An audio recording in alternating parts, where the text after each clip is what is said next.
అస్మద్గురుభ్యో నమః. భగవద్బంధువులారా, ఇవాళ ఆషాఢ పూర్ణిమ.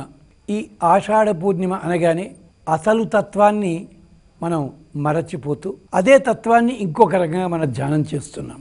నన్నయ్య భట్టారకుల వారు వ్యాసుణ్ణి చెప్తూ ఆదిముని పరాశరాత్మజుండు అన్నాడు. ఆయన అంటే మొట్టమొదటి ముని వ్యాస భగవానుడు అని. అంటే వ్యాసుడి కంటే ముందు ఎవళ్ళు లేరా? ఉన్నారు. కానీ పుట్టుకతోటే ఋషిగా పుట్టింది వ్యాస భగవానుడు. పరాశర మహర్షి సంకల్పం చేత సత్యవతీదేవికి ఆవిర్భవించిన మహానుభావుడు, యుగపురుషుడు వ్యాస భగవానుడు. ఆయన ఆవిర్భావ ఘట్టం ఈనాడే జరిగింది.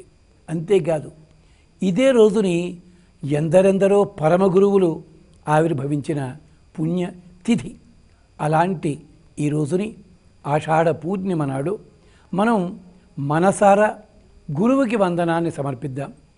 గురువు యొక్క వైభవాన్ని తెలుసుకుందాం. వ్యాస భగవానికి సంబంధించి మనకందరికీ తెలుసున్న శ్లోకం ఉంది.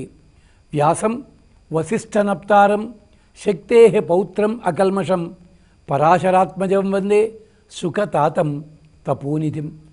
అంటే ఒక గురువుకి 5 తరములు సంబంధం ఉంది ఇక్కడ. ఎలాగా? వసిష్ఠనప్తారం, వశిష్ఠునికి మునిమనవడు. శక్తే పౌత్రం, శక్తికి మనుమడు. పరాశరాత్మజం, పరాశర మహర్షికి కుమారుడు. తాను వ్యాసుడు, తన కుమారుడు శ్రీశుకులవారు. ఇలాంటి గురువులకందరికీ పరమగురువు శ్రీమన్నారాయణుడు ఒకప్పుడు హయగ్రీవావతారం ఎత్తాడు. ఆ స్వామి హంసావతారం ఎత్తాడు. ఆ స్వామి కపిలుని అవతారం ఎత్తాడు. ఆ స్వామి కృష్ణావతారం ఎత్తి జగద్గురువు అయ్యాడు. ఇంతమంది.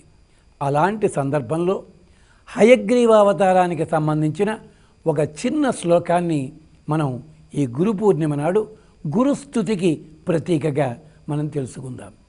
శ్లోకం చాలా సులభం అన్నది మీరే వింటారు. హయగ్రీవ హయగ్రీవ హయగ్రీవేతి యో వదేత్ తస్య నిస్సరతే వాణి జహ్ను కన్యా ప్రవాహవత్. గురువు పేరు. ఆ గురువులు ఎవరైనా కావచ్చు, తెలిసి ఉండవచ్చు, తెలియక ఉండవచ్చును. పూర్వ పరంపరన గురువులందరినీ కూడా తలుచుకున్న ఫలితం లభిస్తుందట. ఏమిటది? ఒక పదాన్ని 3 సార్లు అనండి. ఏమిటది? హయగ్రీవ హయగ్రీవ హయగ్రీవ ఇతి వదేత్. ఆ 3 సార్లు ఉన్న పదాన్ని యథాశక్తి ఎన్నిసార్లు కావంటే అన్నిసార్లు అనండి. అప్పుడు ఏం జరుగుతుంది? తస్య నిస్సరతే వాణి జహ్ను కన్యా ప్రవాహవత్.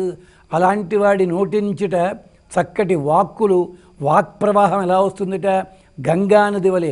జహ్ను కన్యా ప్రవాహవత్. జహ్ను కన్యా అంటే గంగానది. గంగానదిలా ప్రవహిస్తుందట. మళ్ళీ ఒక్కసారి చూడండి.